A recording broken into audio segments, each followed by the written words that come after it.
Hello! Sveiki, sveiki, labvakar, vienmēr ar lustīgu prātu.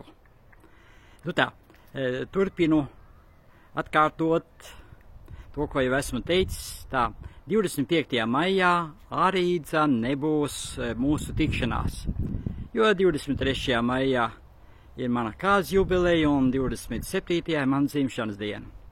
Līdz ar to šī nedēļa, un būtībā līdz 1. jūnijam, vai arī pat jūnijas sākumu, es pieņemu pa ziedojumiem. Un visiem, kuriem ir vēlēšanās par ziedojumiem, varat man piezvanīt atsevišķi. Tāda tikšanās man, patreiz nebūs, man tie lielais ČP ar, kā saka, visiem datu nesējiem, izņemot pat telefoni normāli.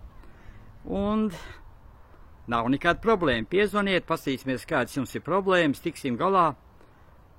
Un vismaz kaut ko darīsim lietas labā. Un pa ziedojumu.